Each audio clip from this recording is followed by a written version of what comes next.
Hello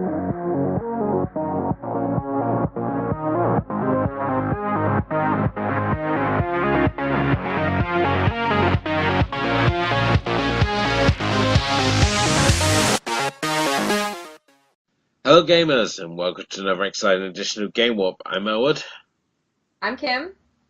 and this is our review of Omensight.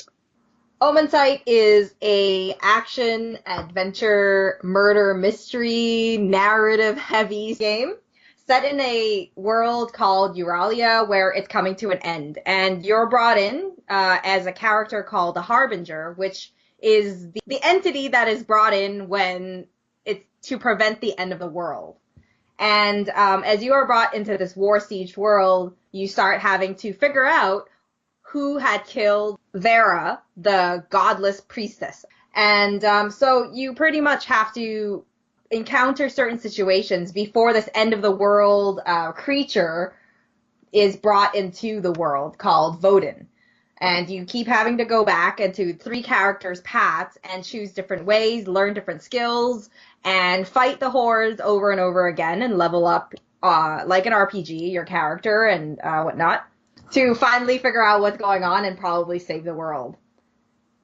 Yeah, I mean this is basically just a game about fairy humanoid creatures trying to murder each other for their various reasons.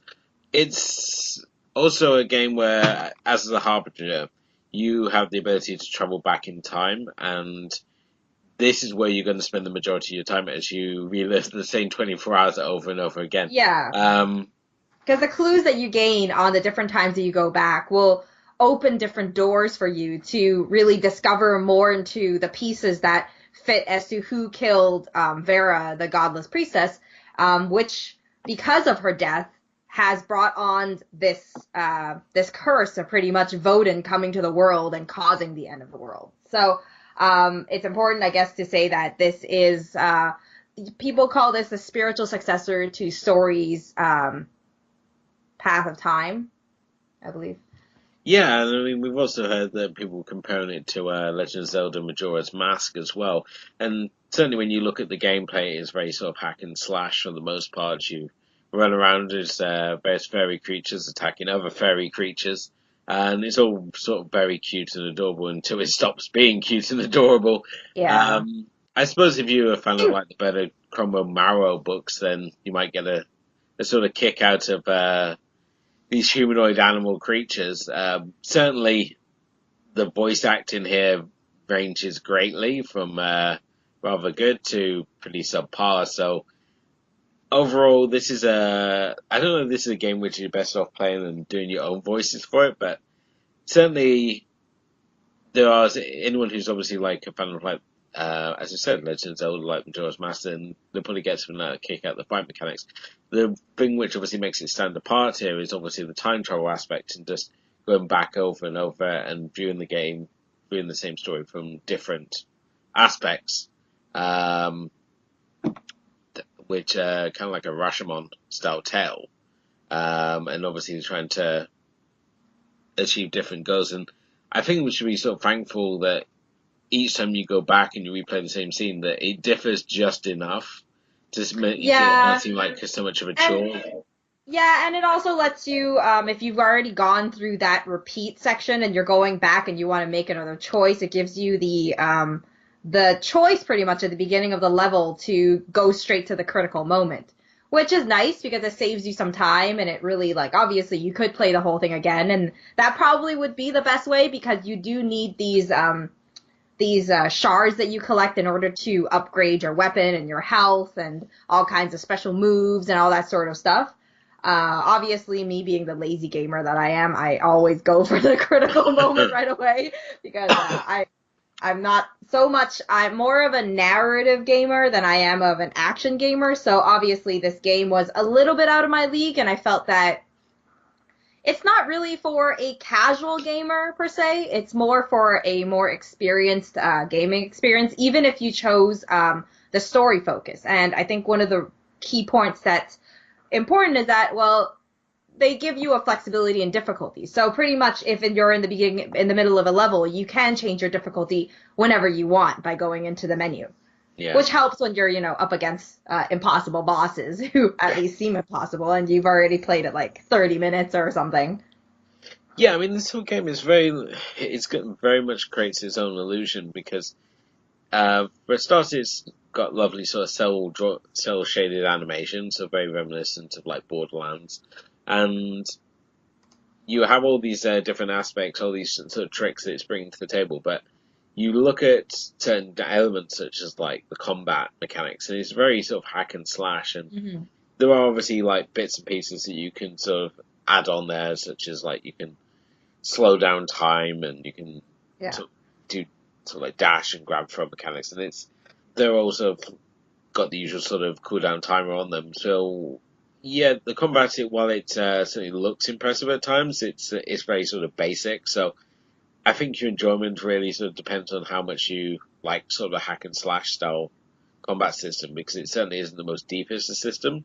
Hmm. At the But same time, I mean, I encountered so much float with this. It was so difficult to, when I'm engaged, especially if you engage a large group of enemies, to know who I'm actually targeting. Um, and I don't know what it was, like whether I was just unlucky or what happened, but I was just, there was just like several bugs in it. I didn't know whether this float was just me or what was sort of happening there, but it really could have helped to have some sort of identification as to know who I was attacking at any one given moment. well, they usually have a life bar above them, and they have this like I think it's a red hue around them or something like red outline. And it kind of, I guess it works that way. It's just that, I get where you're coming from, especially because, like, if we're going from, say, like, you're fighting the bear, Ludimir, versus when you're going with General Draga, who's, like, the cat, who's with the opposing enemy, kind of like the government, well, then you have a problem because you're back-to-back stories and you're fighting the opposite team. So and I mean each section isn't very long. It's like about like a 30-minute sort of thing. And when you go back and forth, your mind hasn't had time to really process that your enemies have changed. One of my problems that I had was that like you say it's really basic, but I think that what I think is that they hit you with a lot of the moves really fast.